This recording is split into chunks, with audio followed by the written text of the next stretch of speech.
Welcome you to the Select Board meeting for September 11th. I would ask that you rise and do the Pledge of Allegiance with us. I pledge allegiance to the flag of the United States of America and to the republic for which it stands, one nation, under God, indivisible, with liberty and justice for all. Mike, moment of silence. Yes. If you could remain standing, I would like to ask for a moment of silence on this anniversary of 9/11.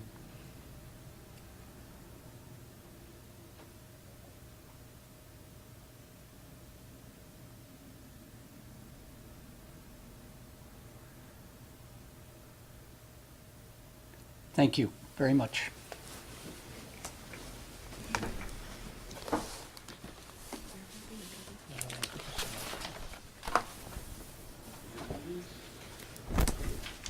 No, go ahead. You do it.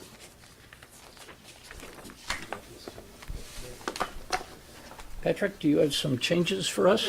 Turn this over to our deputy manager. Ah, Couple of few additions. First of all, there's an Act 250 land use permit that's been issued. This is the subdivision in the RPDI where Select Board had submitted a letter about the 2-to-1 versus 1-to-1 offsets to agricultural soil. Act 250 came down and issued a 1-to-1 mitigation fee, so good news for the town. The decision is right here. That's for a consent agenda. Second thing for a consent agenda, the Select Board had issued a letter of support for some UVM students to do a trail mapping project in town. The project was selected by those students, so that'll be happening. This is just an email from Darren Shibler about UVM NR 206 project being accepted. Also just for a consent agenda. Great. We have corrections to minutes from Selectman Renner. And No, these are actually old minutes. Oh. I'm gonna be referencing them in a discussion. That's part of the business items. okay, which item? It'll be item 5D. A couple items to remove from the agenda. The Fort Water Tower grant, the estimate came in from Negley and Chase. It's much more expensive than was expected and more money than the town has to contribute at this point, so that one can be pulled. That's item 5C. And item 5I, which was to acknowledge a new street name for Somerville Lane, still have some, the fire chief still has some outstanding questions about that one, so that one's not quite ready for your review yet. And also, we have Captain Gary here from the police department. He was interested in the regional dispatch charter and funding documents, that discussion, so rather than make him sit through the entire meeting, I'd ask that the board consider moving that up to just after item 5D. Which would take a motion. yes, of course. Are those all the changes, Greg? Yes, they are. Okay. Do I have a motion on the agenda? I would move that we move 5L underneath 5B, and that we remove 5C and 5I.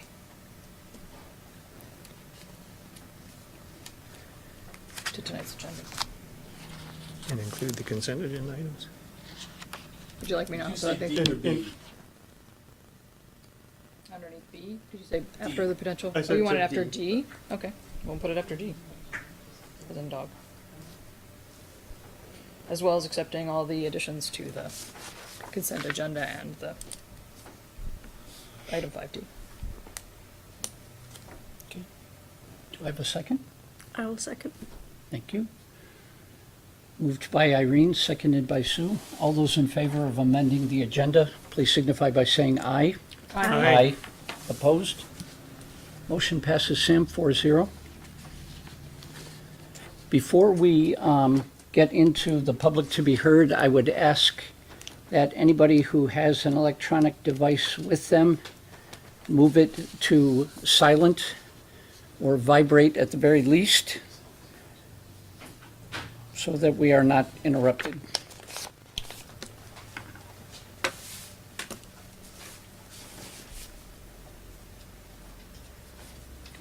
Item number 4, public to be heard. Is there anyone who has anything that they would like to share with the select board that is not on the agenda for this evening?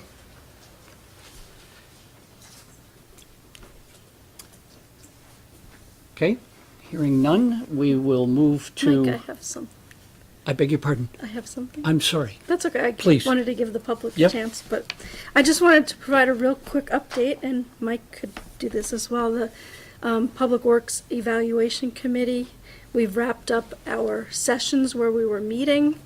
We came up with an outline for our report, which is going to include recommendations. And actually, the first draft was just provided to our team today for us to make edits. So just wanted to give that update that we're progressing there. And we're on track to meet the deliverable date.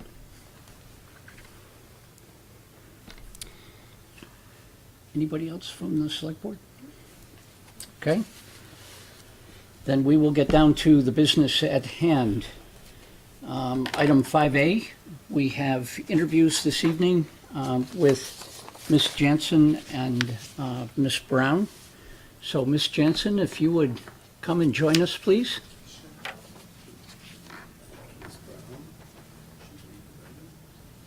Yes, thank you. Ms. Brown, if you wouldn't mind stepping into the lobby while Ms. Jansen is on, I apologize.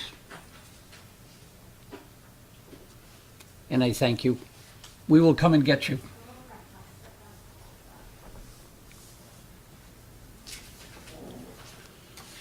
So, Ms. Jensen, you are interested in a position on the Cemetery Commission. So we're looking forward to hearing from you about why you want to undertake that endeavor. And we thank you in advance for coming forward and for volunteering. All right. First off, I've always been interested in old things, old houses, old buildings, but cemeteries have always intrigued me, and so I visited them all over the country. So not only when I became interested in genealogy to just see if I could find my ancestors, but to look, I mean, if you go to Virginia City, Nevada, it's totally different than, you know, going to, say, Rockingham, Vermont. I've even had friends take me to the cemeteries in Scotland because they knew I was interested. I guess one of the things that as I've looked at the cemeteries as I've gone up to Johnson and down to Western Mass yesterday, for example, or to my vet in Virgins, is the older cemeteries and the stones that are either broken or not clean anymore, and that is kind of upsetting. A cemetery should be a place where this is my perspective. You go to see where your family is buried, right, or your ancestors. Years ago, probably around 84, my son was stationed in East Syracuse. We had just moved up here, my younger son and I. I looked up, my ancestors, and sure enough, they were there in Syracuse. So I found out what graveyards they were in, and we went to one on this trip. And I found a great-great-great-grandfather. He died in 1810. And so I thought, next time I come, I'll rub that stone. And I've taken classes. I belong to the the Association for Gravestone Studies, plus the Vermont Old Cemetery Association. So I know the paper to use and what to use to rub them and how careful you have to be. When we went back and I had the stuff, his gravestone was smashed. Right.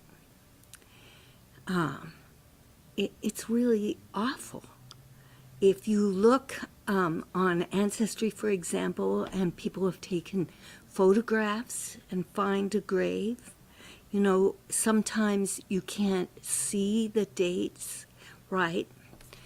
I've talked to the lady that's in charge of the Vermont historic sites, you know, about grants, and I've spoken to the people at VOCA and was hoping to do something on the 23rd, but it's just 8 grave. It's a small private graveyard, so with only 8 stones. So there's plenty of people for that. So graveyards are really important to me.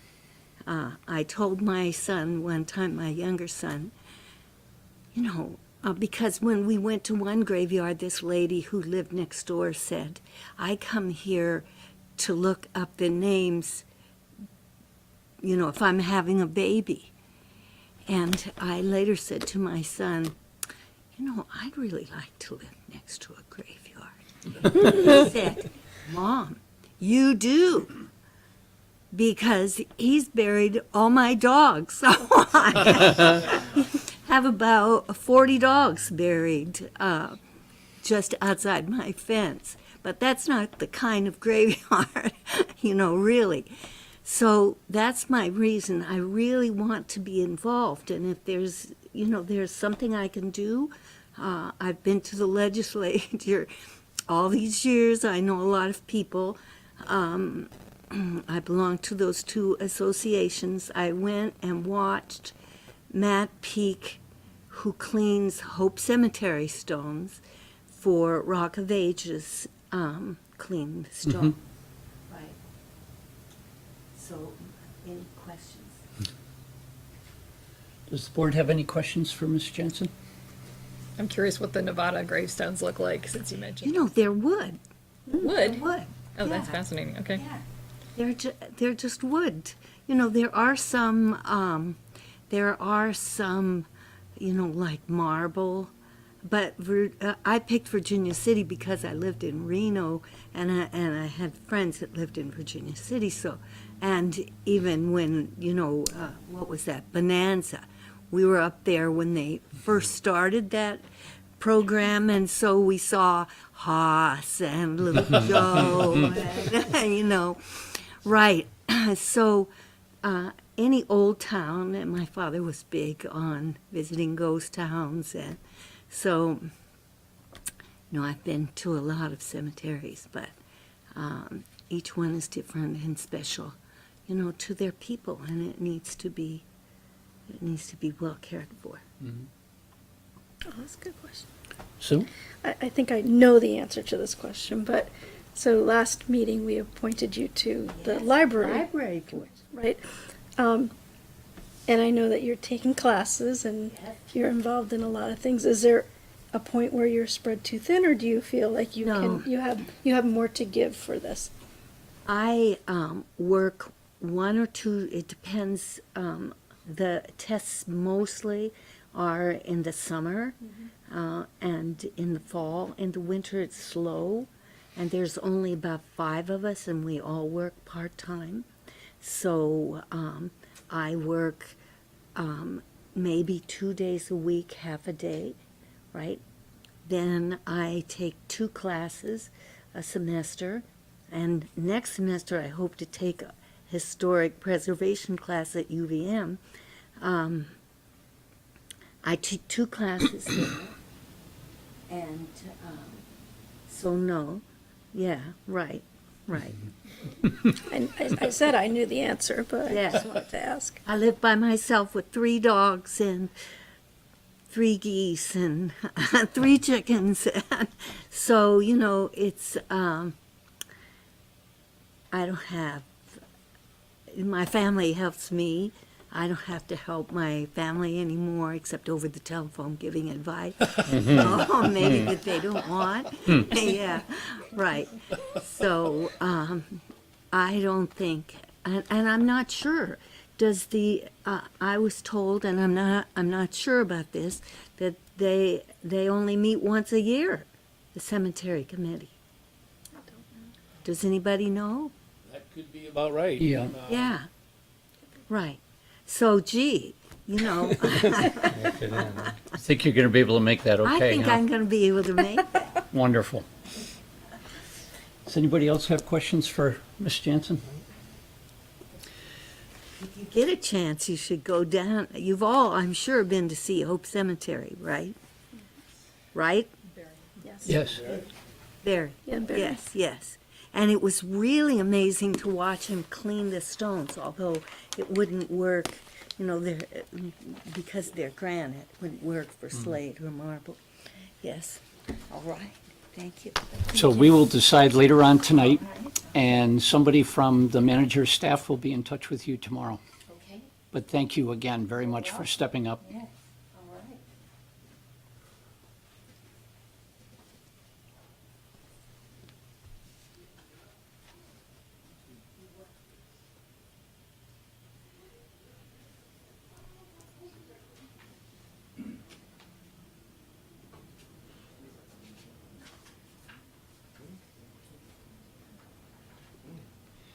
Ms. Brown, please come join us.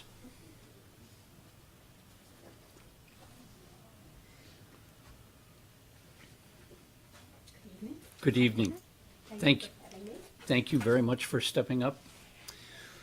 So we understand that you're interested in the position that became available on the Cemetery Commission. So we were wondering if you could tell us a little bit about yourself and why you would like to serve on that commission. I would be happy to. Well, I live in Essex Center, out in the center. I've lived there for about 28 years or so, and haven't really been too involved in the community, to be quite honest. I was working, and I didn't. I did work at the library in their gardening project for Right. a couple of years and all, and I've also been very involved in my family genealogy, and I've seen a lot of cemeteries. Found them really, actually before that, when I have two children, when we traveled, we would, Massachusetts has the best cemeteries, and we would, often stop and trace them or whatever. And so I've always found them rather fascinating historically, but also because they're kind of they're a resting place for the community. Stand there and look, and there's the neighbors next to each other who probably couldn't stand. But there they are for the rest of their days. So, but as far as being involved in the historical society here, or the other things, I haven't. And I felt I like Essex. I feel connected to it. I think Indian Brook is a wonderful place. I feels proud of Essex. And I guess that was kind of what led me to apply for this. I don't have a lot of, qualifications, and I think I naively kind of called, thinking of it more in the historical context. However, I did go online and I realized that there's a whole nother dimension to this, which is the rules, the regulations, the running of a cemetery. Right. Which is, I would think is, quite a big responsibility, and takes some hard work from a committee. Okay, the thing that really led me to this, in addition to all of this background, is about a year ago, and Irene, you and I were on the same tour. We took a tour through the common burial ground up in the center, and it was with Tim German and I think Lori Johnson, and it was fascinating, but it was also very sad to me because there's so, it's a huge ground, takes a lot to keep up. And it's, I don't, everybody, I mean, all towns, I think, probably old towns, struggle with how to keep your cemeteries strong and respectable and landscaped and all of that. So the cemetery's been sort of on my mind since then. And when I saw this opening come up, I thought, well, I'll just take the leap and see if, what you think. Okay, fair enough. We thank you for doing that. Do any Any of the... questions? Yep, do any of the board members have questions for Ms. Brown? I don't. Okay. Then I think we're good. All right. We will deliberate later on after the meeting, and we will we'll come to a decision, and someone from the manager's office will be calling you tomorrow to let you know what the results of our deliberations were. But we thank you again for stepping up, and we really appreciate you coming in. Well, thank you, and it was very nice to meet with you all. Thank you very much. Thanks for all your hard work.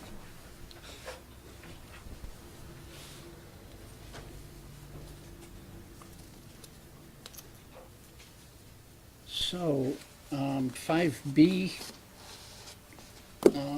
I think we'll do that when we're in executive session for the other two. Do you think, Patrick? I do. It probably is a fairly easy Right. decision. Do we need to go You into could executive session? probably do it right now if you were so inclined. Yeah. Since the individual was already interviewed and expressed interest. True. Last time.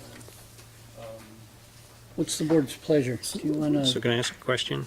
Sure. So is the situation that an additional position has become available? Correct. Yeah. It was Sue Ann Kirk, I believe, resigned. So seat opened up shortly after you had the Okay. I actually knew that, I just wanted it said aloud in the meeting. I actually Sorry. have a question on that. The sheet that was in our consent agenda was dated August 1st, which was long before, We didn't see it until after. not to highlight an issue, but I just, that would have saved us the situation. Thank you. So is it the pleasure of the board to take this appointment up now? Please. Okay. Then I'd entertain a motion. I would move approval of the appointment. I would move that we appoint Iris Banks to the Essex Free Library Board of Trustees. I will second. Okay. Moved by Irene, seconded by Sue. Any discussion? Oh, yeah. Yep. I should reveal that my wife is on the Board of Trustees, but I think I can be impartial in my decision, so I'm going to Very well. participate in the vote. Okay. Any other discussion? Then all those in favor of appointing Ms. Banks to the Library Board of Trustees signify by saying aye. Aye. Aye. Opposed? Motion passes, Sam, 4-0. The water tower grant has been eliminated, so we are now here to hear President George Tyler talk to us about the management recruitment update. George? As you know, your illustrious chair is in Texas with the Red Cross, so I was asked to step in just in case you had any questions about the process so far. I don't really have a presentation. We tried to figure out all the documents, all the relevant documents that you needed to see. Just before I came over here tonight, I remembered one more, which is just a list of all the places the job will be advertised. Okay. I don't know if you want to see that. I can just read it to you, but I can hand it out to you too if you want. But I've got that with me if we want that. Okay. So I guess maybe what I'll do is, let me just quickly go through this. I'll try not to take much time. And this is, as you know, to go back over at our last joint meeting, the two boards authorized the two chairs to initiate and execute the contract, and that really was going to mean, and I think it's going to mean over the next few months, a lot of email and phone conversations with Don Juten in New Hampshire. And so our first one, we kicked off shortly after we had the joint meeting, and the agenda, the big issue was coming up with a contract. Don had presented us, as you recall, with a rough outline of the contract. We had that. It was a draft that he had used with other communities. And we also had a survey, and the survey would be to board members for the select board and the trustees, asking us what are we looking for in a manager, so how do we see things, what is the current state of Essex and Essex Junction. And so I think you should have hard copies of that, and you had the links for that. And it's pretty weighty. It's not a multiple choice kind of a thing. It's got a lot to ask, a lot of questions there. So Max and I thought it really got to the heart of everything, and it unturned. And if anyone thinks that we left something out of that survey, let us know, and we can probably tack it on if you can think of something we should have asked and didn't ask, but it's there. And I think there will be time for that sort of thing again, for some more revisions. So that was with a conference call, and we then did business over with email, Max, with Travis sort of hovering in the background to take care of any of our administrative needs if we needed paper or someone to sort of move things along. So that's it. We finished off the survey. We finished off the contract. You should have copies of both. Dawn then asked Max and I to give just off the top of our head, stream of consciousness thought about where we thought the state of the Essex Junction and Essex Town were, what we thought we'd be looking for in a new manager. Max was sort of in the process of gearing up to head off to Texas. I sat down and wrote something. Max said, "Hey, that's great, but I'm not sure that Max he may, when he gets back, want to write his own, but I let him look at mine before I sent mine off to make sure I didn't say anything completely ridiculous, even though it's mine, and it's certainly, but I think you have that narrative, so you, again, and I just tried to basically summarize how I saw things and what at least I think political environment that the new manager would be coming into. What I think were the biggest issues. I kind of said that I thought that, to summarize for the audience, I don't see we don't have any catastrophic, knock on wood, economic issues. We don't have any we're not being hit, hopefully, by a hurricane. We don't have any devastating stuff going on. I think that the biggest challenge for the new manager is probably going to be jumping into the middle of the consolidation effort. That's going to be sort of an outside the box sort of experience for someone who's into the normal routine of municipal management, because consolidating two communities is not something we do all the time. So I kind of said that that's the sort of thing that I think that is going to be the biggest opportunity and the biggest challenge for the new manager coming in, getting to know the 10 of us and working in that environment. And so that's pretty much it. Now, I think, just to go back, I can summarize where we are in terms of the process.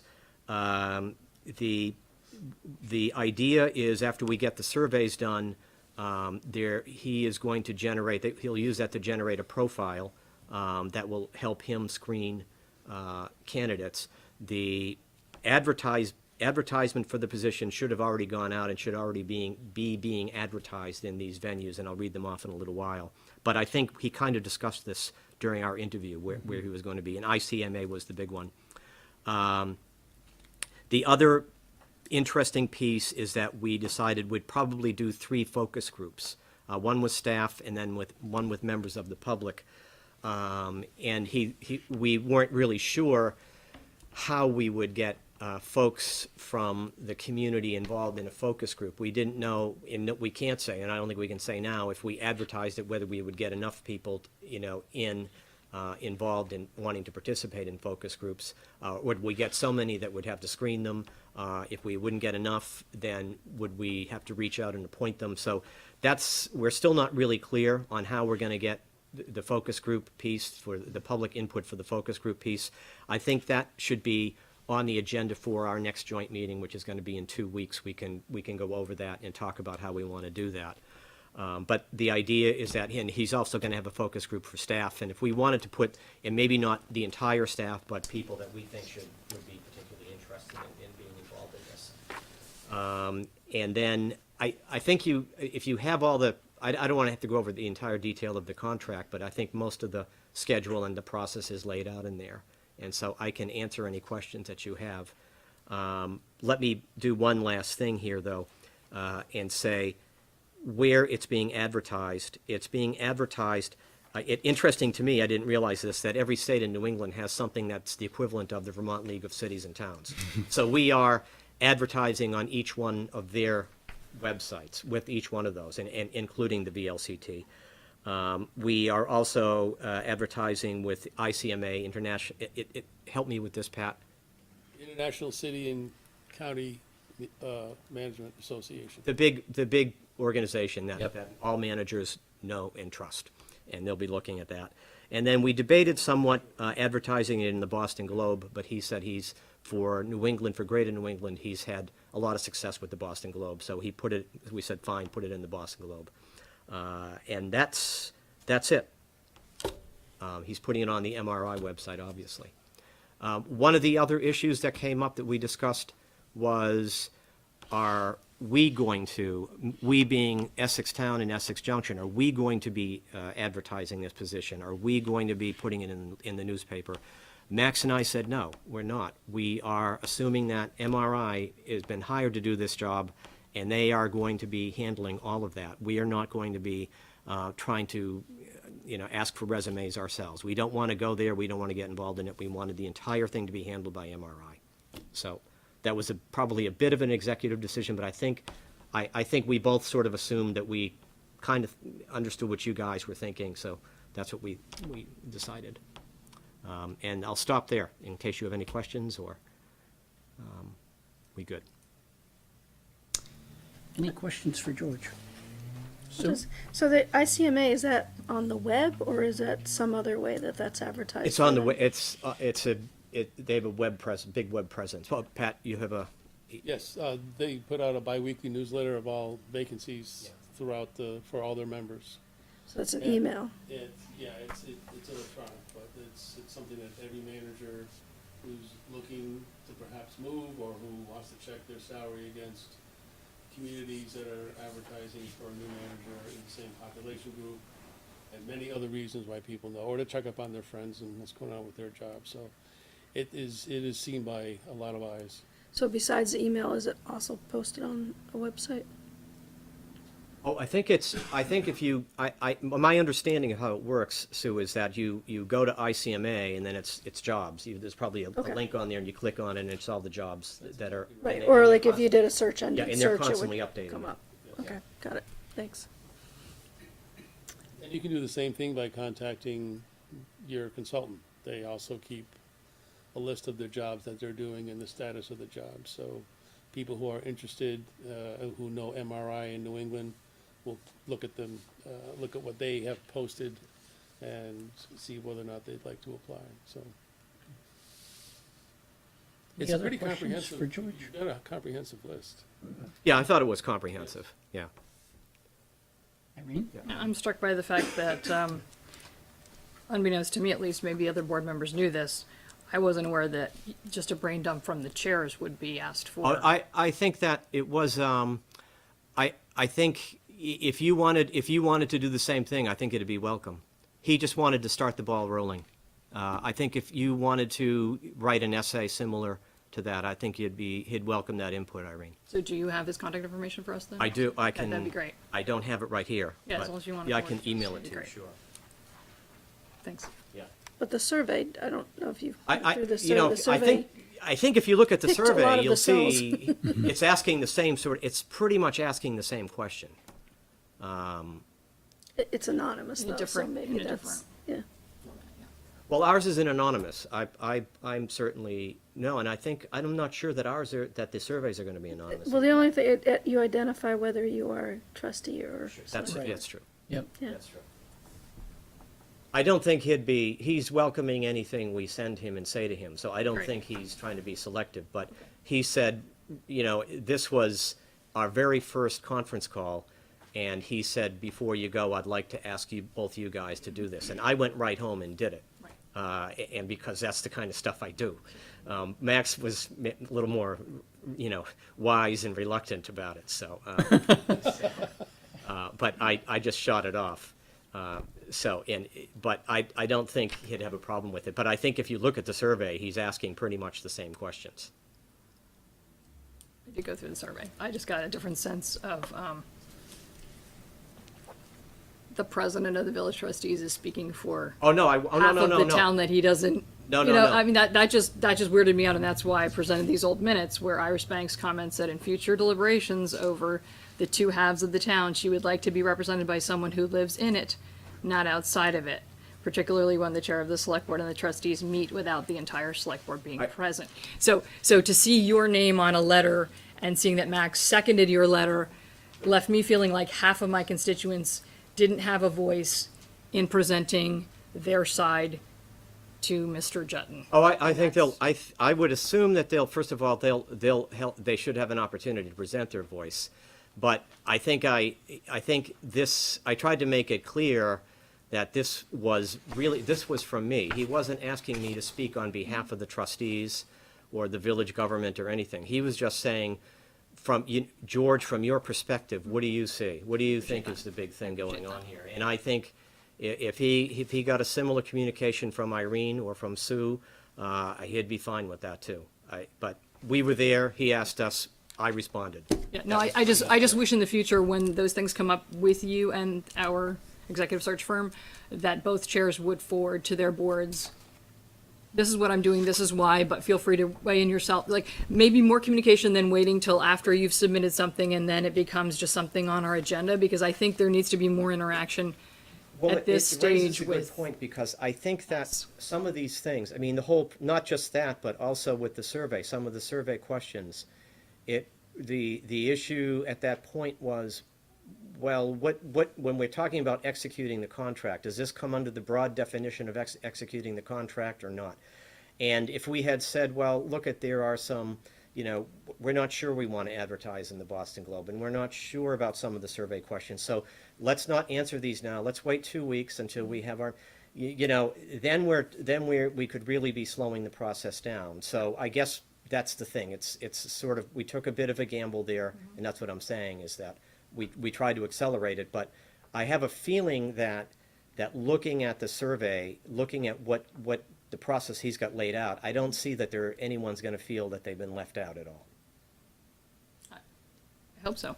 I just was taken a little bit aback to see so much work having been done, and I personally hadn't heard a peep from you or Max. Maybe other people did, but I felt like the select board had been left out of the loop as to what had been going on for the last several weeks. Well, we could probably send all of the emails. I mean, there was this huge flurry, Right.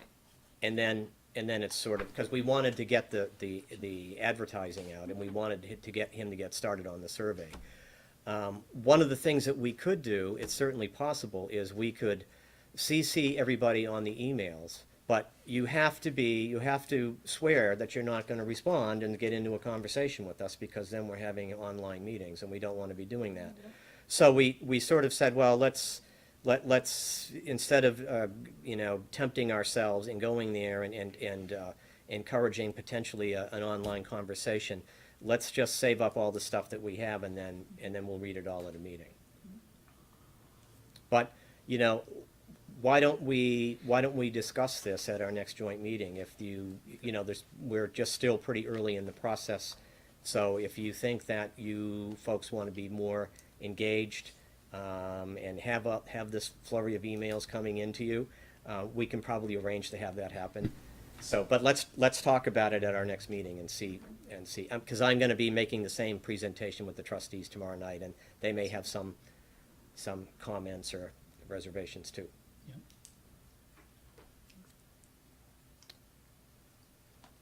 Any other questions? Go ahead, Just Sue. a comment, I think spell check is changing Jutton to Sutton Uh-oh, in a couple of places. is that me? I don't know who's, but Yeah, the first. I looked up to make sure that I remembered it was with a J and then a couple of places. Not in the contract, I mean, the contract doesn't include his Okay. name also. As long as you got the contract right. Yeah. Well, let me see. Yeah, I don't know why that would have happened. Yeah, it is Jutton, so I Okay. don't know. No trouble. Yeah. Any other questions? Irene? Okay, Andy? Nope. Okay, All good? I'm Yeah, good. thank you. Thank you Sue? for having me. Thank you very much for coming in, George. Appreciate it.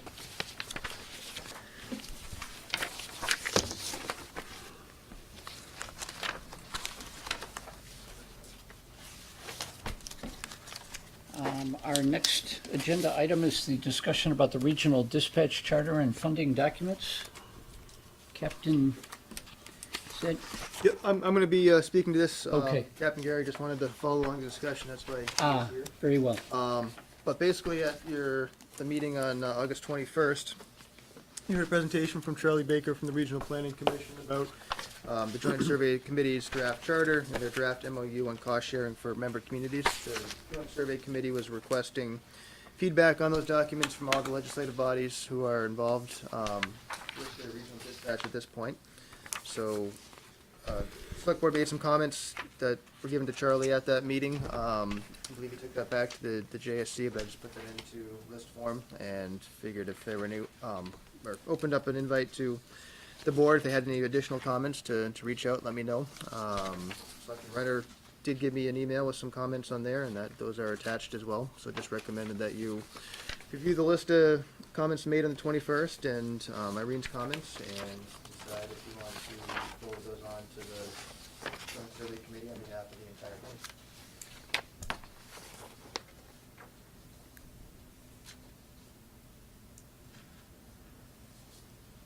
Andy? Bullet number 4 starts with page 10, section 19. Says Mr. Watts recommended there be a 15% requirement for the reserve fund. I believe I said the 15% maximum for the reserve fund, so I'd like to correct that from requirement to maximum.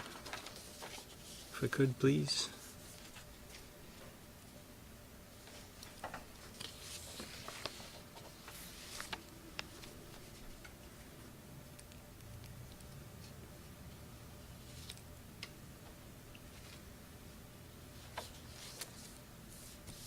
Okay.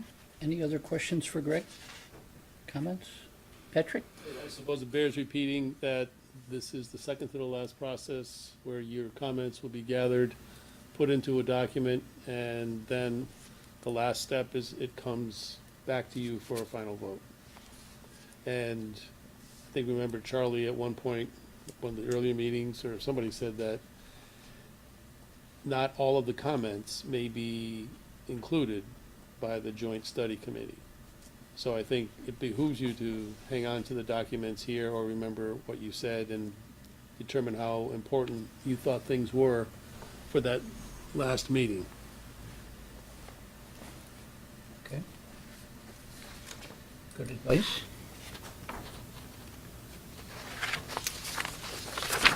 Okay, I believe this requires action on the part of the select board, if I'm not mistaken.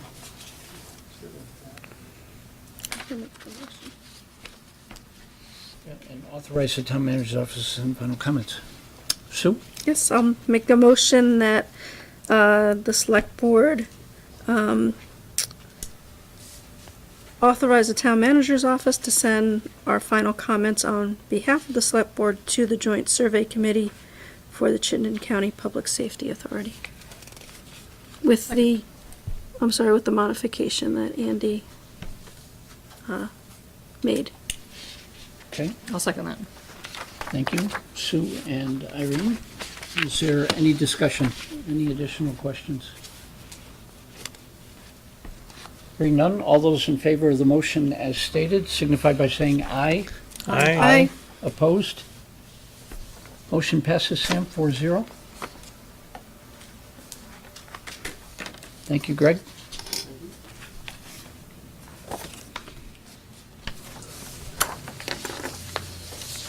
Okay, we're down to 5E, the 2020 census and local update of census address operations. Greg? Been almost 10 years already since the last census. Time to prepare again.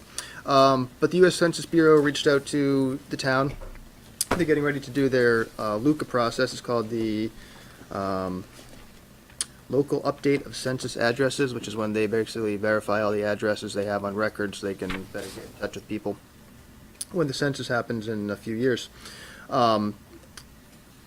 Our GIS coordinator would sort of be overseeing this, but she'd be parceling the work out to the Regional Planning Commission, which is offering to do it for the towns. They're kind of have more expertise and than us on this, so they can do it more efficiently.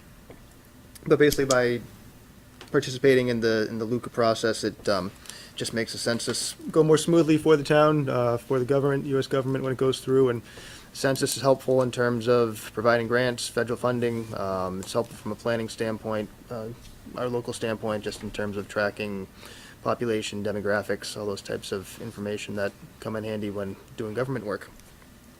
So there's a form on here, and just recommending that the Select Board authorize the chair to sign that form to let the Town of Essex participate in the LUCA process. Okay. Any questions for Greg? Irene? I see that Max is signing one, but in the recommendation it mentions the village president, so is it the town outside the village Max is signing off for? I'm confused why the town wouldn't be the entire town and why the village would be. The village had their own as well, so it's the memo is addressed to the Select Board and the trustees, so I believe the trustees will be seeing a similar thing and recommend just modifying the motion that authorizing the Select Board chair to sign off for their respective I'm just communities. confused as to what territory the Census Bureau is looking at when they look at the town of Essex. It sounds like the outside the village, and nobody that I know looks at the outside the village portion of the town as a separate entity. It's curious to me. Yeah, I'd have to double check into it. My Makes sense to me that understanding signing is off that on the town would just be- is that the village has been offered, or had the same request from U.S. Census.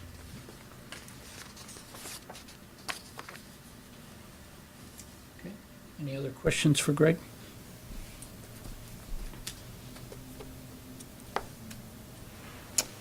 Okay, I believe this requires a motion as well. I can make that. Fire away. I make a motion that the select board chair sign off on the attached paperwork for Essex Town, outside the village. Okay. Thank you, Irene, and thank you, Sue. Any discussion or additional questions? All those in favor then of the motion as stated, please signify by saying aye. Aye. Aye. Opposed? Motion passes, Sam, 4-0.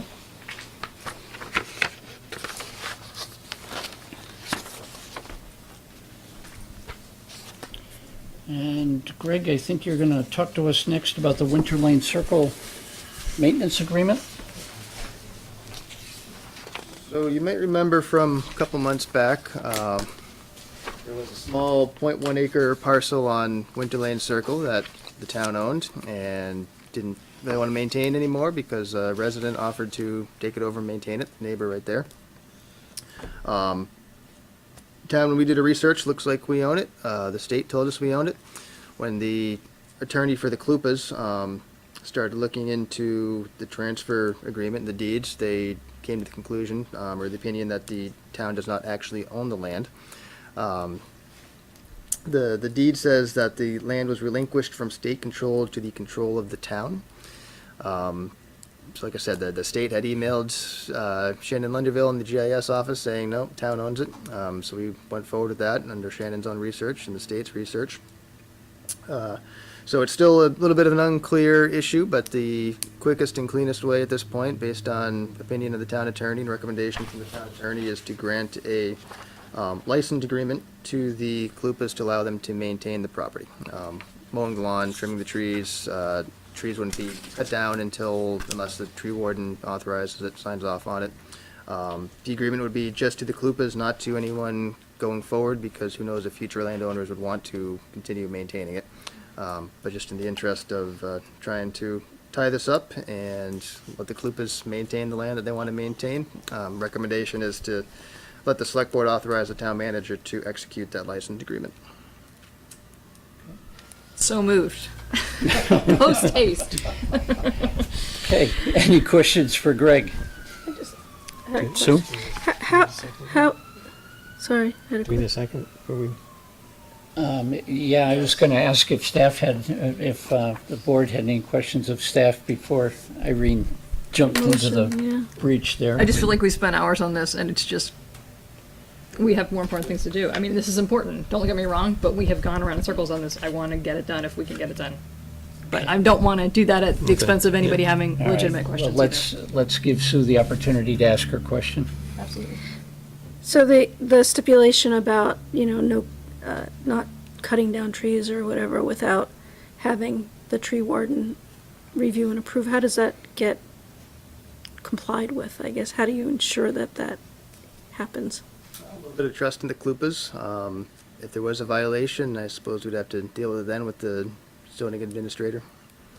Potentially requiring them to replant a tree at the cost of whatever the tree might be.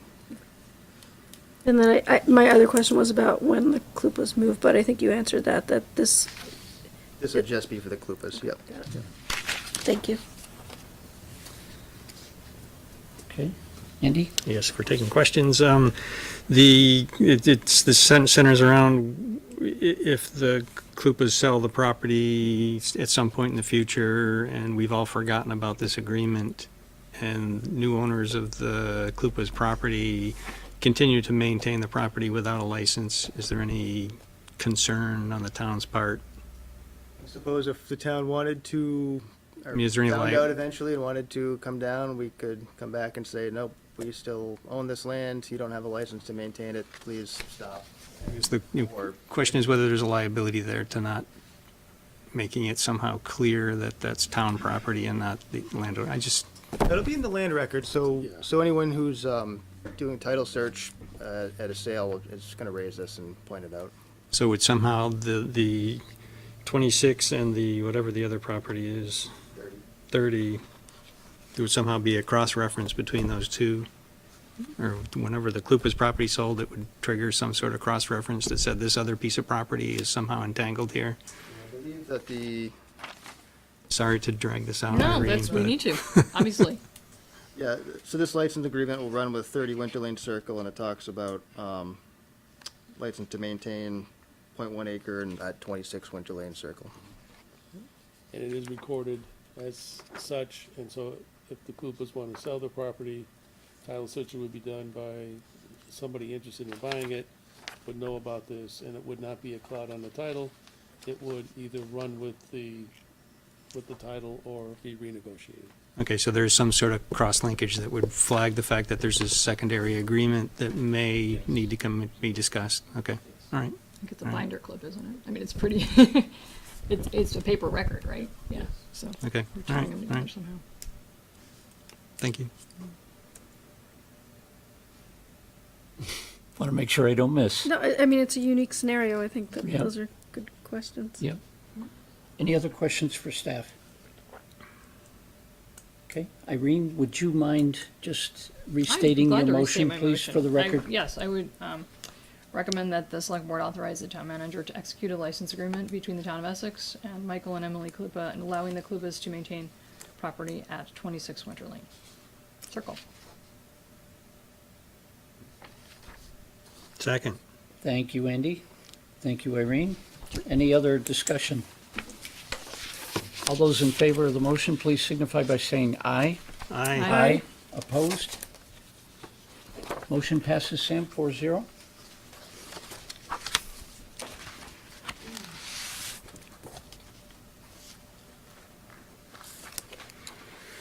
And next item on the agenda is 5G, the Vermont League of Cities and Town 2018 Municipal Policy. Greg? So Selectman Watts was delegated as your delegate to the VLCT annual business meeting happening in a few weeks, October 4th. At that meeting, VLCT is going to look to approve its municipal policy for 2018. And at your last meeting, we had talked about giving Andy some feedback and comments about that policy that he can take back to VLCT on behalf of the Town of Essex and the Select Board. So if you have any comments, now's the time to share them. Would there be any comments for Mr. Watts? Not at this time.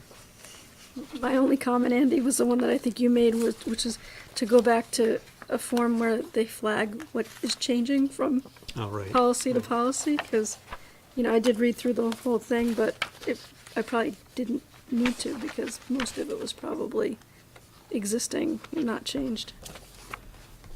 That was my only comment. I do have a question. Go ahead, Andy. On the front page of the 9 items that are listed, number 8 says state collection of funds assessed to implement statewide goals. But then on section 1.01 on page 2, item number 4 says maintaining billing and collection of state education property tax at the local level.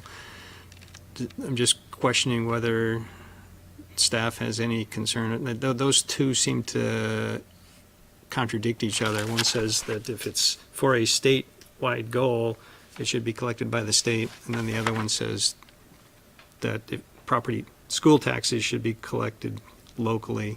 Is there a preference on our part? I don't know how. I would say the differentiation would be one's a tax and one is an ad hoc funding source for a goal that the state wishes to undertake. It might be temporary in nature, not permanent, you might guess.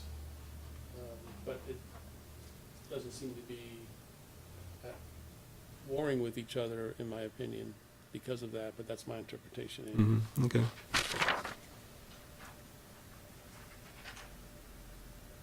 Okay. I have a question. On page 9, the bullet number 5 under law enforcement issues, maintaining the independent status and function of the E911 and Vermont Communications Boards. VLT supports that. I'm wondering what impact, if any, there is with this regional dispatch. And does that, if we decide to participate in that, does that have anything to do or any impact, positive or negative, on this?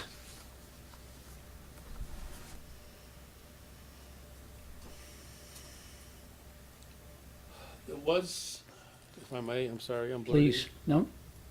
There was some comments made before the Joint Study Committee was formally adopted that one of the driving forces for the regional dispatch was the likelihood or the possibility that the state, aka the state police, would, or the state E911 would get out of the E911 business. But that didn't materialize, and I wasn't sure whether that was a direct quote from someone in Montpelier or that was an assumption made from my colleagues. The other point is that, if I understand the question right, Vermont communication boards throughout the state have a certain jurisdiction that they would be responsible for in some policy-making ability or authority. And we would only worry about one, and that's the one in the Chittenden County area. So I don't know if, knowing that it would take, 7 or 8, 9 different things to occur simultaneously on these communication boards, that would present a problem. Maybe it's something that our delegate can flesh out a little bit for us at the annual meeting, just to be sure that there isn't something hidden in here that would have an adverse impact on us. I mean, I can't see it, but Right. This is the first I've ever heard of a Vermont Communications boards. I've never, and that's not, Yeah, the State 911 Board has been around for quite a while. In fact, one of the members of our Joint Study Committee is the fire chief in Burlington, and he sits on that board. that one I don't have the question about. It's the one at the end of that sentence that, Communications boards. right, I have no idea what that is.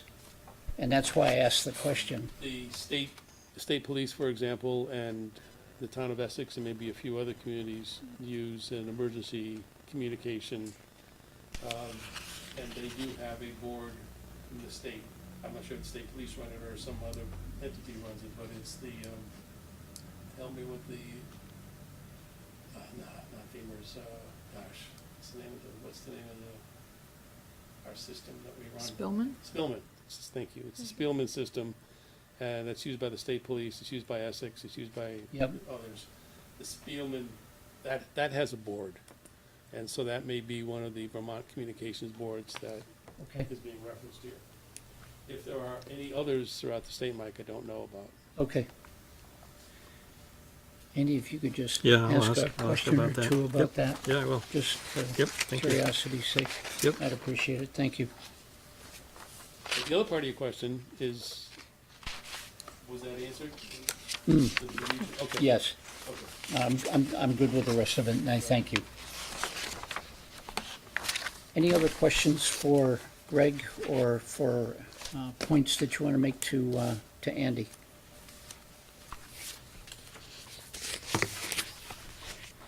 Okay. I don't believe this is an action item that requires a motion. I think we just fulfilled our marching orders. Thank you for representing us. Yep. Thanks, No, Andy. no problem. Item 5H, acknowledge new street name of Smokebush Lane. Greg? So there's a new development going through the permitting process, 7-unit development off of Chapin Road. It's maybe quarter mile, half mile north of the intersection of Towers Road. It's going to be just a private drive, but needs a new street name. The developer is looking for Smokebush Lane. The E911 coordinator and the fire chief have both approved that name, and so looking for acknowledgement from the select board. Any questions for Greg? Do I hear a motion? I'll make a motion. Fire away, Sue. I'll make a motion that the select board acknowledge that the E911 coordinator has approved the street name Smokebush Lane for a project located at 50 Chapin Road.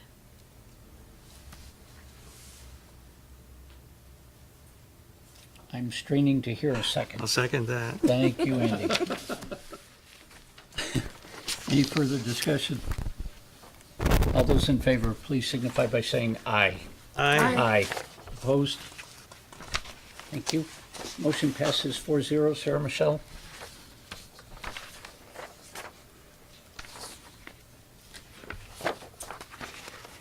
Okay. Item 5J, conflict of interest policy update. And again, I turn the microphone to Greg. So getting around to updating some of the policies that the select board has. First one is the conflict of interest policy. And made a few changes to it. Largely it's based off of the latest model from Vermont League of Cities and Towns and their updated conflict of interest policy. So what that did was added a little bit to the definitions that are listed in there. Kind of better laid out some steps as to when considering a conflict of interest may or may not exist, and how board members on the select board or other boards, commissions in town can decide whether or not to recuse themselves and the steps that should be taken when making that determination. Those are kind of the big changes. It just fleshes it out a little bit. Stuff took God bless you. out gender-specific pronouns as much as possible. That's pretty much it. So happy to answer questions if there are any. Okay. Any questions for Greg? Andy? Yeah, Article 8, or was renumbered to 8. There's a comment in there that says, After taking the actions listed in Article 6 and 7, public officers, whether appointed or elected, shall declare whether they will recuse themselves and explain the basis for that decision. While the very next paragraph says, otherwise, public officers shall recuse themselves from the matter under consideration. A public officer that recuses oneself may explain the basis for that decision, but is not required to do so. I think it seems to me those two statements are directly conflicting. So I guess I would suggest taking the second one out. I think it would be very good practice to have people explain why they're recusing themselves in public meeting. So you want to delete the one that begins with otherwise and ends with so? Yeah, I'm wondering what the value of the sentence that starts with otherwise is, but, or is it a sentence? I guess it is, but. It's, I mean, it follows a sentence that says public officers can decide, whether or not they can act impartially. And I take that otherwise to mean if they cannot act fairly, objectively, and in the public interest. Oh, right, they shall recuse right. themselves. Right, But yeah, I think you're right to strike the second sentence. that last sentence, right, should.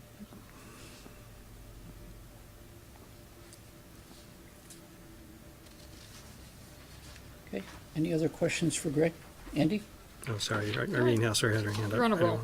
know. Okay, all right, so then the Article 8, Section B says failure of an appointed officer to recuse oneself in spite of a conflict of interest may be grounds for discipline or removal from office. My question is, how is it determined whether, or who decides whether there's been a conflict of interest and with lack of recusal? I think in a couple of ways that come to mind.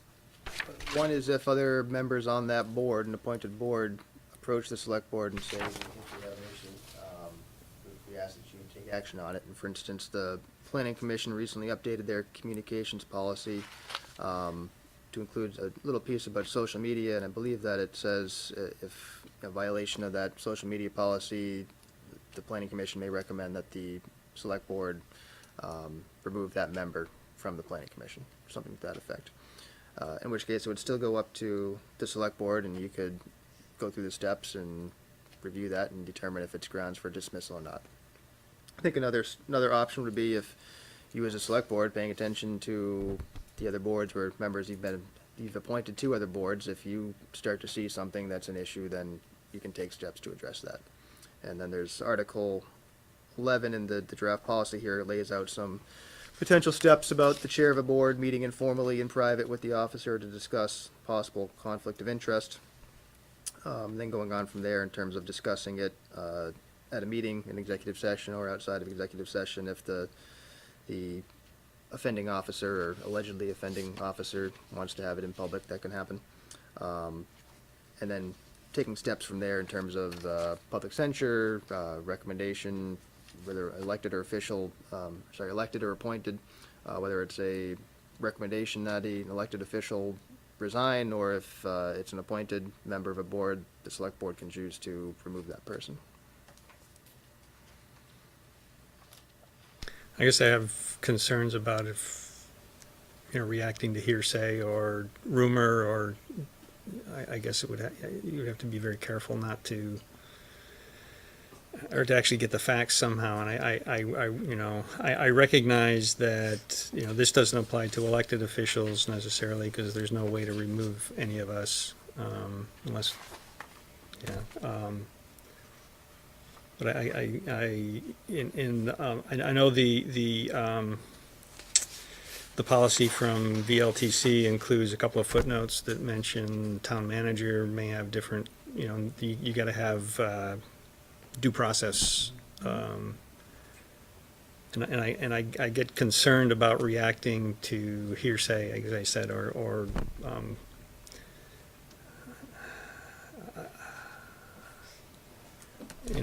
I worry about the process of making that decision.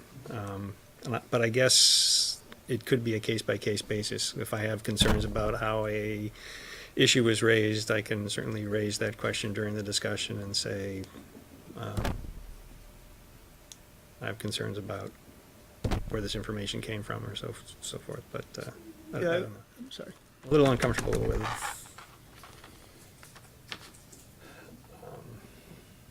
how that process might flow.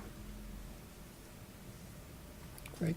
I mean, I'm happy to take it back and try to tweak it, and put in something to the effect of, the select board shall meet with the, alleged offender and do an investigation into whether or not conflict of interest, breach occurred, violation occurred. Something to that effect. I mean, I'd be surprised if this board or any other future board just acted without doing a little bit of investigation and taking hearsay at its word without actually meeting with the alleged offender and trying to do some research and figure out what the potential offense is. But we can try to clarify that. I don't know, maybe it's not necessary, I don't know what others think, but, I think your comment about us, maybe just even more basic, like, that due diligence be taken in this process or something like that. I think you said due diligence. I think that is appropriate. There are gradations involved here, although they're not stated, but they're implied, that there's the conflict of interest, but then there's the perceived conflict of interest. And that in and of itself would generate a discussion. Because some actions which may in and of themselves not be a direct conflict of interest should certainly give the appearance of such. And that would be something that would be a teaching moment more than a discipline moment of some sorts. And that would at least give the notion that everybody's paying attention as best they can to these matters. Most of the board members, if I might, Mr. Chair, most of the board members are extremely harsh on themselves in the area of conflict of interest to go out of the way to not give the impression or to be involved in anything that would cause them to have to face that challenge.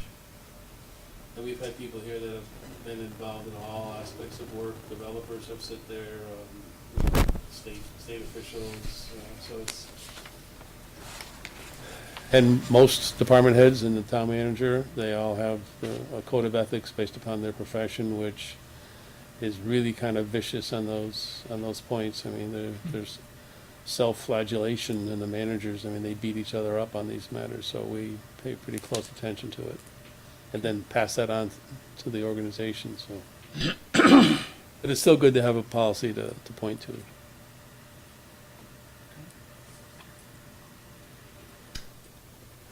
I have one question, if the board will indulge me. New 11, Greg, number 4. Upon majority vote in an open meeting, the board may request that the offending public officer resign from the board. And then later, under B, enforcement against appointed officers, about midpoint, it starts with, in addition to or in lieu of any of these steps, the select board may choose to remove an appointed officer from office subject to state law. So unless I'm missing something someplace, those seem to contradict, there seem to be two different steps going on. Elected officers is A, so as elected officials, you cannot force one of your colleagues to resign from the board. Okay. 11B is appointed officers, so you appoint, you can take it away. Got it. Thank you. You're welcome. Sorry. May I ask a question? So, sure. Thank you. Also under 11, A1, the chair shall meet informally in private with the public officer to discuss the possible conflict of interest violation. What if it's the chair that has the conflict of interest violation? The vice chair would do it. Do we need to stipulate that?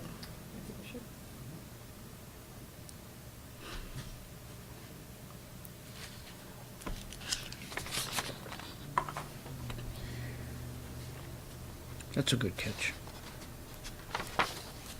Andy? Never should have a single point of, True. Yeah.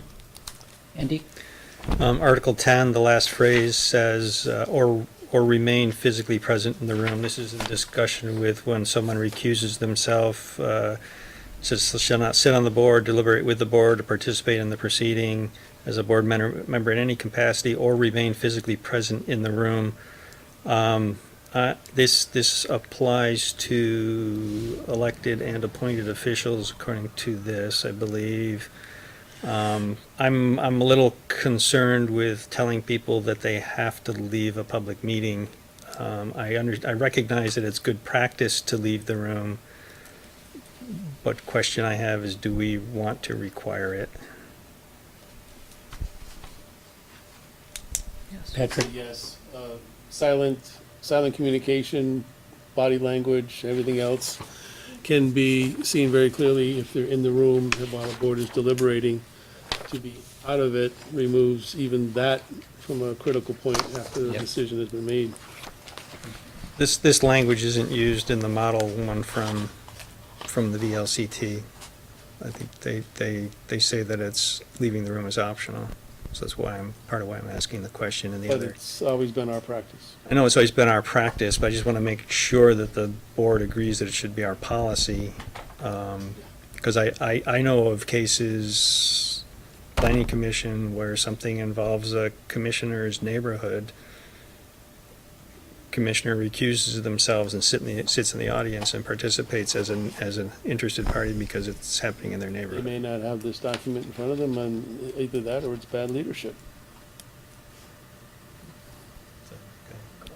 You gotta protect the community, you gotta protect your decision-making process, and sometimes you gotta be a little harsh.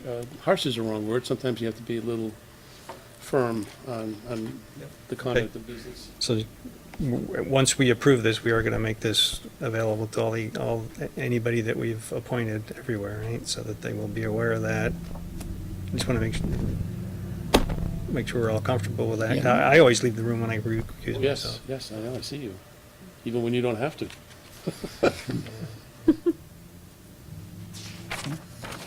All right, very Anything good. else? Irene? So just a couple word things on that same Article 10, public officer who has recused oneself. We've been using they and them. Can we just say themself? Or is oneself more correct for some reason? In that case, I did, to get all grammatical, public officers, singular, oneself. I could change it to public officers who have recused themselves. Like in 6, for example, we're saying public officers reason to believe that they, okay, I see what you've done. Okay. The whole gender neutral Yeah, I'm fine pronoun with thing using is they and them for little. everything, you know. doesn't Do we make it want to say easy. nor rather than or at the end of the A then, if we're being grammatically correct? So you want, Irene? At the end of A, nor remain physically present, the thing that Andy was talking about. Yeah, it should be Nor.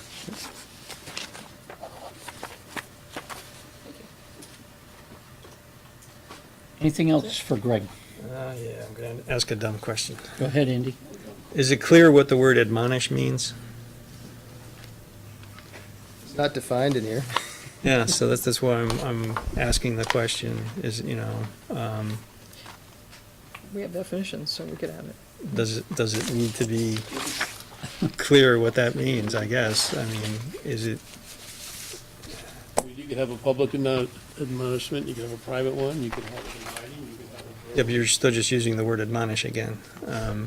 It needs to be respectful, needs to be, I mean, do we need to have those kind of words there somewhere, or is that in our other policy of rules and regulations for orderly conduct of business? We treat each other with respect and Okay. civility. and All right, good. silence. Okay, all right, I'm okay with it. I just wanted, That's a good question. Anything else for Greg? Okay, I would entertain a motion. oh, I will make a motion. sorry, what is, maybe I wait till after the motion, but what are we doing here? Can we present a policy in this meeting and vote on it in this meeting, or do we need to vote on it in the next meeting? Maybe we should have put the rules and regulations before this one, where we talk about that.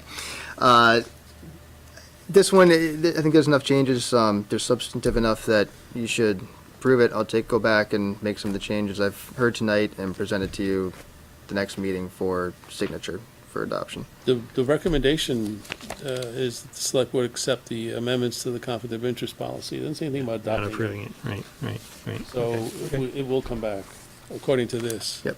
Okay, all right, Yeah. Okay, sorry. that's okay.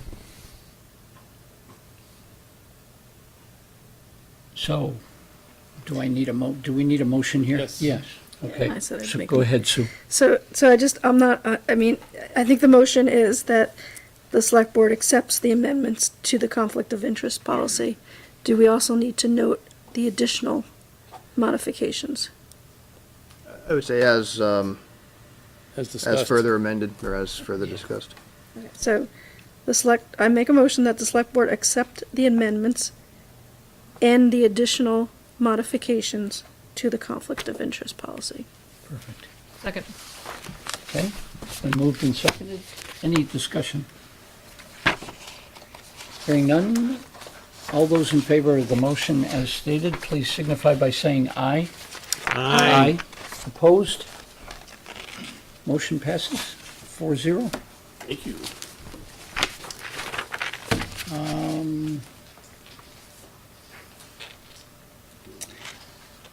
5K, rules and regulations for orderly conduct of business update. Greg, So another get away.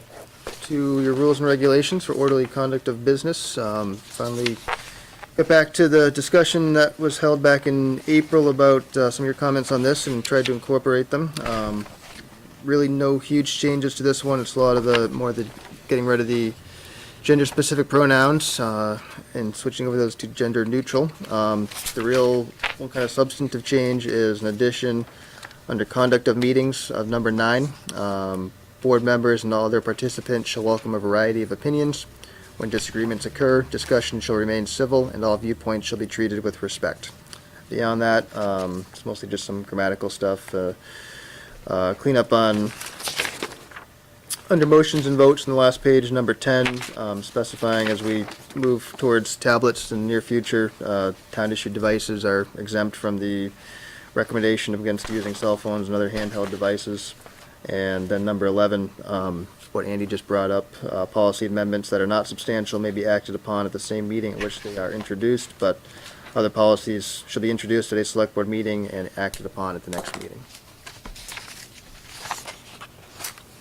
Happy to answer any questions. Okay. Irene? On 10, while we're on the back of this document, talks about the use of cell phones and other devices. The planning commission, for example, and other committees have had laptops of their own. They're not town issued, but they've used their own technology for years here in this room. So I think it's appropriate that we make sure that it's an inclusive statement and not an exclusive statement, given that the practice differs from the way I read this. So something like, with the exception of town-issued devices or other devices accepted by individual boards?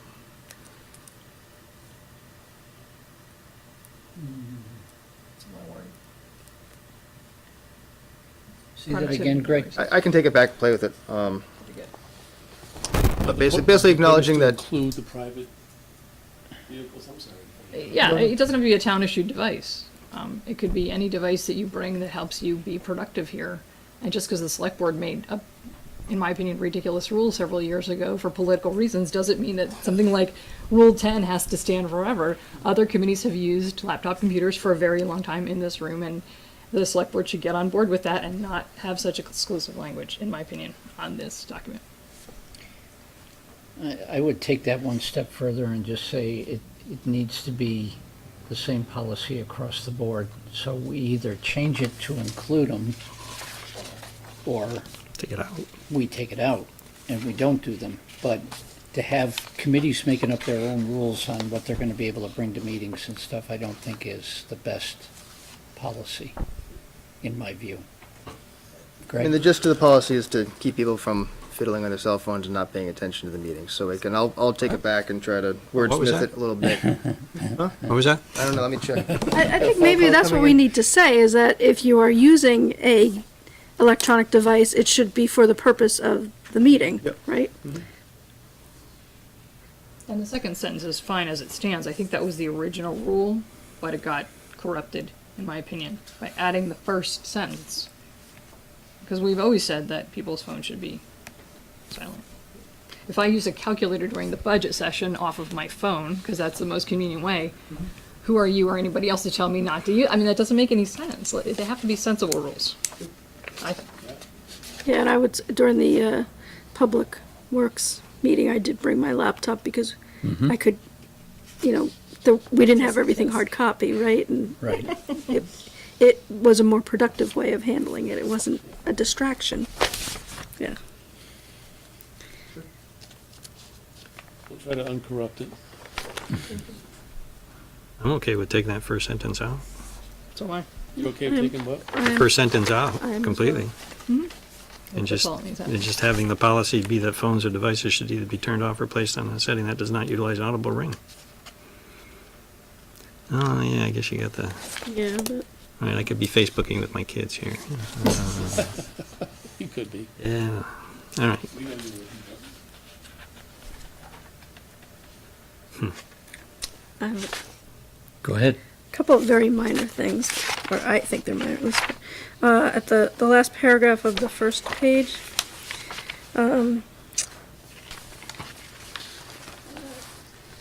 guess I've got to read the paragraph. It is the intent of the select board to exercise the authority and trust vested in it as a representative body to conduct the affairs of the public as it deems on the merit of the information before it is in the best interest of the town of Essex and the majority of its residents.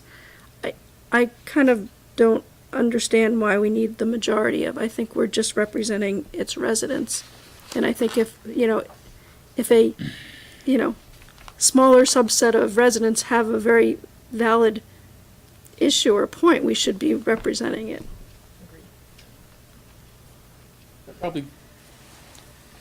That probably goes to the notion of the greatest good for the greatest number, or representative democracy, or majority rule, rather than trying to isolate whether one neighborhood has a real problem that the rest of the community doesn't. It doesn't exclude you from diving into that issue and solving their problem. I don't think that was the intent here. But what purpose does the majority of serve there? Like I said, the greatest good for the greatest number. I mean, everybody may benefit by what's done for a smaller group. I mean, I didn't write it. I take no authorship priority or purpose here, but I guess I'm more comfortable with the best interest of the town of Essex and its residents. So that would be my recommendation, to scratch the majority of, but open for discussion.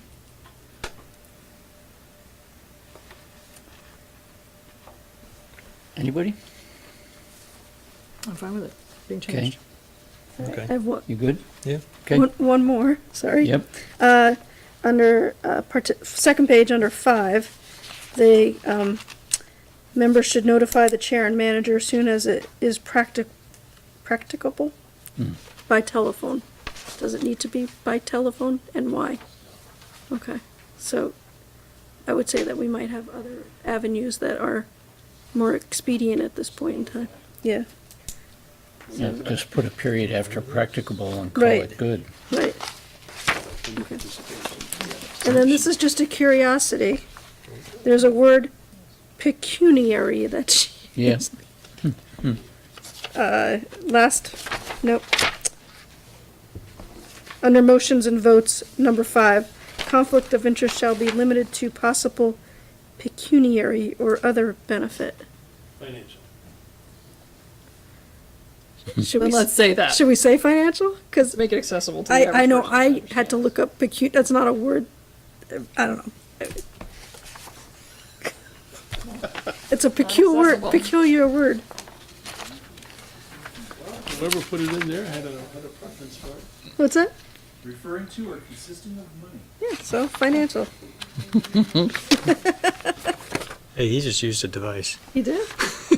He's not For on the purposes of the meeting. That's right, he's not He's in the us. meeting room. That's all I had, thank you. Okay. Anything else? Yep, Irene? So this should go without saying, but we ran into lots of issues with this last year. I'd like to say somewhere, preferably under conduct of meetings around number 3, that the chair must act in an impartial manner. If any select board member objects to the chair's conduct, the gavel is to be turned over to the vice chair for the remainder of that agenda item.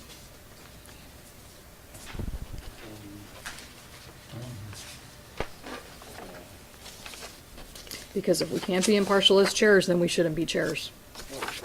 And that's from a former chair. And I don't see it anywhere else in this document, so I think it's one of these things we understood until we see it breached, and then we don't have a rule against it because we assume that people are going to behave, and if they don't, we need to throw it out. There was some reference to impartial, right? I did see that somewhere. So it's electronic, we could search it. Just like to focus in a little bit on the wording. It's very difficult to be impartial when you're encouraging a variety of comments at a meeting, and you're the chair, and you have to get all these various comments. You also have the right, as 20% of the board, to have an opinion and to differ from any one or more of those comments as well. I think that part of the concern was, well, from my standpoint at some of the meetings, and please correct me if I'm wrong because I sit on this side of the table and on this side, but I think going back to how we interact with each other as members of the board, conducting the people's business. We may do it in an informal setting, such as a room like this. There's no marble steps leading up to it.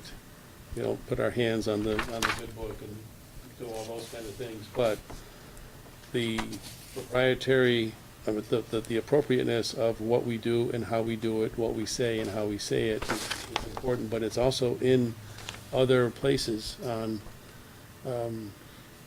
conduct for all of us in all of our town discussions. So impartiality, it might be hard. We kind of say that on the one hand we value differences, and I don't think once you've chosen a chair that you can tell the chair to give the gavel over to somebody else. I mean, it's a board decision, but an impartial chair might gavel themselves out of order, theoretically, if they Would that it were so. made a faux pas or something, or apologized for it, as we all have done during the course of our dialogues over these many years. We are passionate people about what we do and what we believe in, and sometimes that passion shows in the volume, or I have a problem with pointing my pen. I started doing it again, I'm sorry. So I would just ask for maybe a different word than trying to live up to impartial, and who would be the judge of that? Yours. That's why I said, if someone objects and says, excuse me, you're not being impartial. And that came up over and over and over again at last year's sessions. People were saying, excuse me, as the chair, you cannot be speaking about this issue in this manner. And that was ignored. And people felt it was ignored, and people felt there wasn't impartiality, and it happened repeatedly. And because that was not just a one-time oops or something that just one person noticed, but rooms full of people were noticing, I think it behooves us to think really hard about how we codify that, rather than cure it. And that's a good point. So feel free to, work on this more if you want to fiddle with the language, because I'm fine with fiddling with it. So- It was a really, oh, sorry. Yeah. It was, I think when it was coming up, it was bias, right? Unbiased versus bias, right? It Okay, was, so it could be it was, unbiased. it was having a predetermined bias kind of thing. Andy? Just as if we're gonna consider the possibility of asking the chair to turn the gavel over to somebody else during a meeting, what happens if the vice chair then exhibits similar behavior? Who do you give it to, and at what point do you run out of people to run the gavel? I have concerns about starting a process that could have multiple knock-on effects, and then I don't know what you're going to come back and propose, but Yeah, okay. You are all 20% of a Yep. body. Yep, And, we all have our own I think opinions.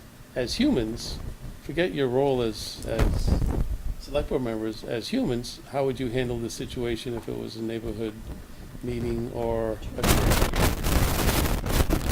gather around and have a mini discussion about it and point out what the offense is and why it was felt that way and what would be appropriate for future discussions, and check and adjust, as our chair likes to say, but, seize the opportunity for the teaching moment to occur at the time it's going on. It has the greatest impact. 6 months later, 4 months later, 2 weeks later, maybe not so much, because so much has happened in the interim, but We tried to at the time, and we you're a good, came up empty, so therefore I waited till now, a year later, to codify this because it was such a huge and egregious and repetitive problem, said certain people in the audience. And therefore, I'm trying to do it at the appropriate time. And whether we use the word unbiased or impartial, something. I'm impartial as to what the language is, just so that the meaning is clarified. And yes, if it has to go to the Speaker of the House next, and then, I don't care where the gavel goes. The point is it can be passed all around. In many towns, people take turns being chair for just that reason, to give people a chance to be impartial as well as to be biased about certain topics. It's highly appropriate to do that. We don't tend to do that in Essex. That's not our tradition. But perhaps we could try something new. Andy? I am reminded of one of the footnotes that was actually in the other policy, the model policy from VLTC, the conflict of interest one, where it says that elected officials are only beholden to the voters, and that other select board members, and this is the reason why you can't, the select board can't remove, part of the reason why the select board can't remove one of their members is they're elected directly by the people, and so I don't think that,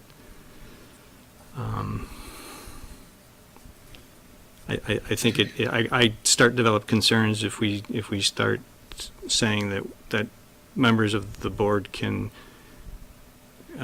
comment or restrict what other members of the select board say.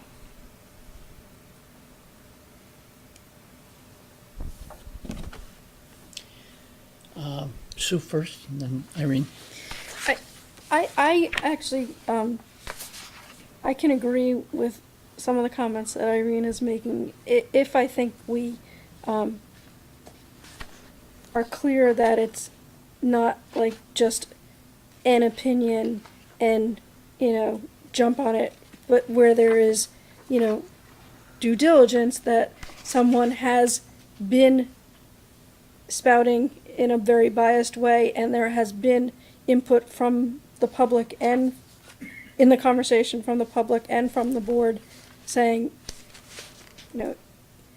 we are hearing a bias and you should not be doing that, and it's ignored. So I think in the instance where there is the attempt to correct and there isn't, that I think that there should be some sort of a, in our conduct of meetings, that there should be some reference to, in this instance, this is, you are not conducting yourself in an appropriate way.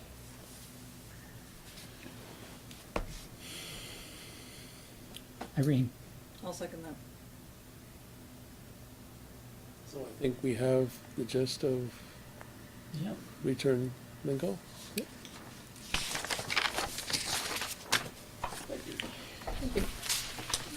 I don't envy you, Greg. I'm going to be interested to see what the language comes back. So, no motion needed here, I don't think. You're coming back, No. right? You can You can still Similar. make the same motion. because Okay, You've got to come back. okay. Go ahead, Sue. All right, I'll make the motion that the select board accept the amendments and the additional modifications we just made to the rules and regulations for orderly conduct of business. Second. Okay. Andy? I don't agree to accepting the additional modifications. It's not clear to me what those additional modifications are, and I don't agree with taking the gavel away from the chair during a meeting. Correct me if I'm wrong, but I don't think we agreed as a body That's, that we voted that someone is going to be being forced to give up the gavel. I think it was made as a suggestion, but I don't believe it was so, voted on or accepted. but Sue used the words in the additional amendments, and it's not clear to me what those are, unless we can specifically say what they are. Well, I think we should do what we did with the previous agenda item and leave the language broad to include the amendments that Greg presented to us tonight, plus, and make some reference to the suggestions that were made tonight for additional amendments. I think we got, correct me if I'm wrong, I think I've heard, we've heard exactly what the issue is. How you enforce it is a little bit separate than what we're gonna come back to you with. The issue is bias and objectivity and impartiality when you're leading the discussion, as the role of the chair is. What happens if you don't like that, or if it's awry or something like that, it's certainly up to you, and you can figure out anything you want. But what we'll come back with, it will give you the point to have the discussion and say, look, we've all agreed upon this. This is part of our conduct on how we run an orderly meeting, underscore the word orderly. And that also means being able to look out in the audience when people are getting a little unruly and interrupting the speaker in the audience, as it says someplace that the chair also has to do, which kind of alienates the chair from the audience and you and staff and everybody. But as long as the chair understands that's the job and how to do it correctly and appropriately and on the high road is what you are asking, and that's a fair point. And we'll come back with language and maybe even look around at what we already have elsewhere and recodify it here as well. It's a good point. Because we're still in the discussion part of this, I'm probably going to vote against this as well, but I'm going to suggest that another motion be made with different language that allows for the suggestion that I made, or if somebody can come up with something better, by all means do it. But I'd like the final, my own personal view is, I would like the final motion to say that we are going to take this up again after staff comes back to us with the amendments that they made, plus the ones that we suggested. So, Want me to take another shot at it? you can withdraw, if you want to withdraw your original motion and the seconder agrees, then yes, we could do it that way. I do have a question though, because this is exactly the same motion that we just made on the other, on the conduct conduct, conflict of interest. And in that instance, we also made additional suggestions for modifications that it's gonna be handled the same way, I guess, is Right. what I was trying to say. So why would we do this one differently? I thought the language in this one was different than the first one. Is it the same or is it different? You want to, do you have, Sam, do you have what the motion was before? 'Cause- It's a similar motion, but are you talking about just the discussion, Mike? But the discussion is far more complicated, and I think there's the deeper underlying consequences to the language changing that you're proposing for the rules and regulations versus the conflict of interest. That's what I'm hearing. I wouldn't disagree with that. I just thought the language in the motion was a little bit different than the first time through. I had no problems with the first one. No, it's to accept the amendments and additional modifications to the conflict of interest policy. And the same here, you did list the same here, accept amendments and additional modifications to the rules and regulations for orderly conduct of business. And from what I'm hearing is, Andy, the accepting might be the word that it's making you feel a little No, uncomfortable it's- for this. It's okay to Right. accept all, it's, accepting is good, I'm just adopting going is what from we're what coming Andy back. was. Okay. Yeah, you know, I suppose that if we view whatever comes back the next time we see this as substantial changes from what's in this today, we could choose not to approve it anyway because of the fact that we've agreed that we're not gonna do it in a big changes without having a second meeting on it, so I'm, Please understand, you can have a whole series of other discussions on how you Yep. enforce your yep, thing. That's a whole Yep. separate issue. yep. That's a good, What it is that Yep. you're looking to enforce and the Yep. things. All right. okay. I don't think you need to redo it. I think Yep, we can, good. I think we can handle the motion. So it's been moved and seconded. Is there any other discussion on the motion? Hearing none, I'll call the question. All those in favor of approving the motion as stated, please signify by saying aye. Aye. Opposed? Motion passes, Sarah Michelle. Thank you. And we done. 5M. Approved minutes of August 21st, 2017, and the minutes from the joint meeting on August 24th, 2017. Do I have a motion? I'd move approval of the minutes of August 1st, 2017, with select board member corrections. Say that again, please, I'm sorry. Yeah. What date? I would move approval of the select board minutes of August 21st, 2017, with select board member corrections. Thank you. Second. Okay. All those in favor? We have to go through pages. We have to go through page by page, Yes, we right? do, yes. Thank you. Page 1. Page 2. Page 3.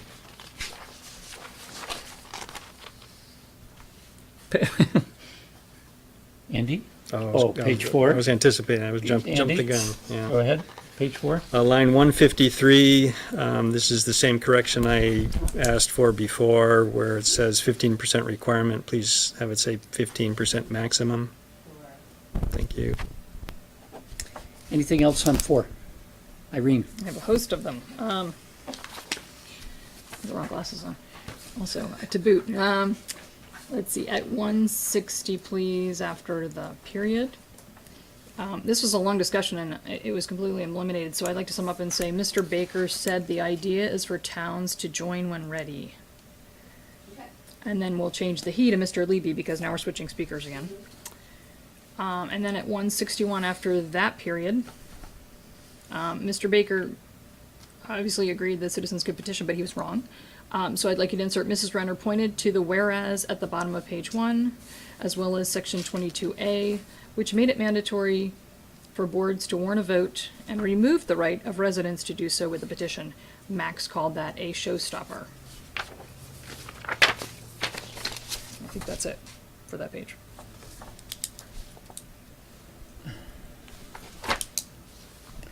Page 5. Sue? At the very bottom of page 5, 204, 205, my comment was, so confirmed from Ms. Cook that the new components are expected to have an increased life expectancy period. It wasn't about the security cameras, it was that the component was a better component than what was, yeah, that's all. Thank you. Anything else on page 5? Irene? At the top, please, the sentence that begins at the end of 167, Mr. Baker explained it was a 3-stage process to get to the 911 train level. He didn't say that, so let's take that out, please. What did he say? He said he didn't know. He said he would pass that on. He said a lot of other stuff about training, but he didn't say that sentence. Is that, According to what's on the video, now we've had video issues in the past, but rewatching the video. okay. Anything else on page 5? Page 6? Sue? I have just, oh no, never mind. Sorry. I made a note and then I canceled it out. Irene? I'm good. Page 7? Page 8? Sue? Top 288, the section header says notice of real estate conveyance for the VLCT annual business meeting. Should be notice of delegate appointment for the, unless you want to convey some real estate while you're there. Yeah, right. Anything else on page 8? Page 9? Page 10? Okay. All those in favor of approving the minutes of August 21st as amended signify by saying aye. Aye. Opposed? Motion passes, Sarah Michelle. I would move approval of the minutes of August 24th, 2017 with select board member corrections. Second. Page 1. Page 2. Page 3. Page 4. Page 5. Page 6. Page 7. Page 8. Page 9. Page 10. Page 11. Irene, 472, please. If we could insert after the first the, or the only the words first line of the, so that it says, Ms. Renner also suggests the word competition be removed from the first line of the resolution. anything else on page 11? Page 12? And page 13. All those in favor of accepting the minutes of the special joint meeting of August 24th, 2017, please signify by saying aye. Aye. Aye. Opposed? Motion passes. I would move approval of the consent agenda with select board member comments. Thank you, Irene. Second. Thank you, Andy. Anything on check warrants from the 25th, September 1st, and September 8th?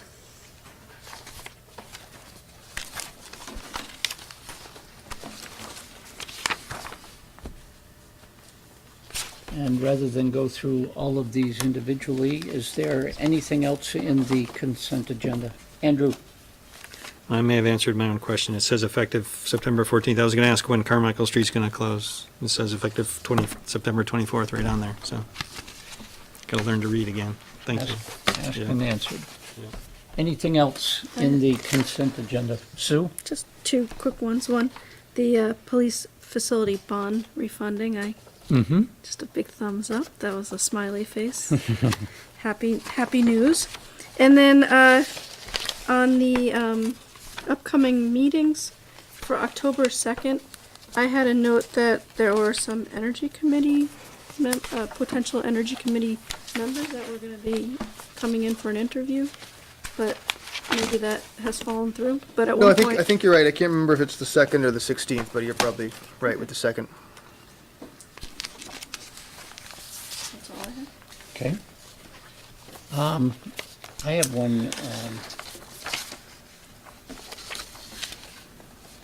and that was the, stand by.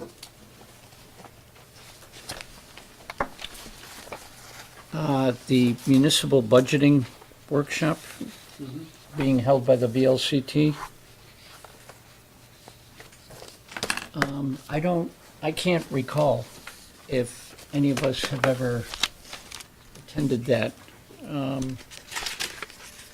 But, and I don't know that we've ever done one person to represent the board in its entirety, but I'm thinking that I might like to go to that.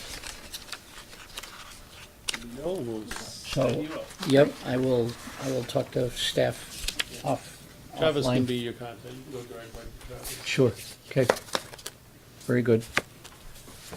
Anything else on the consent agenda, Irene? I'm delighted to see that our police facility bond got refunded and we're gonna save some money.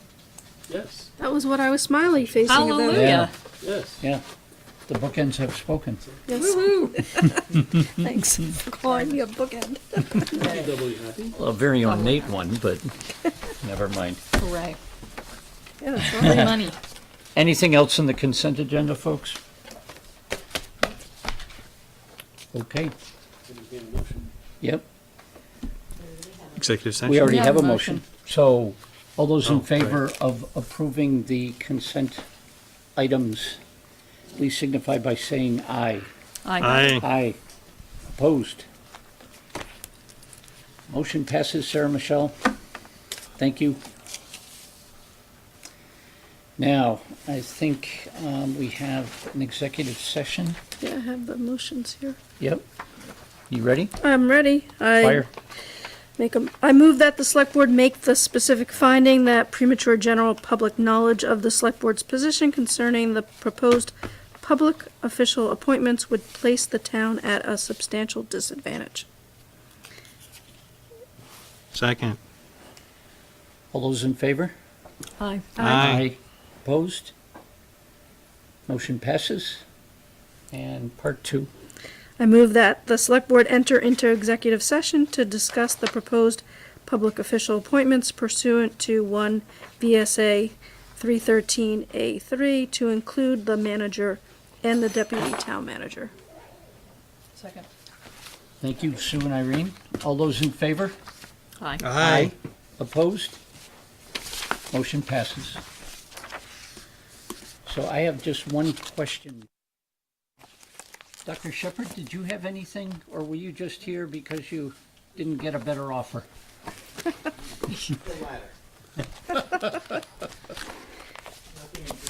Very well. Thank you all. Good to see you again.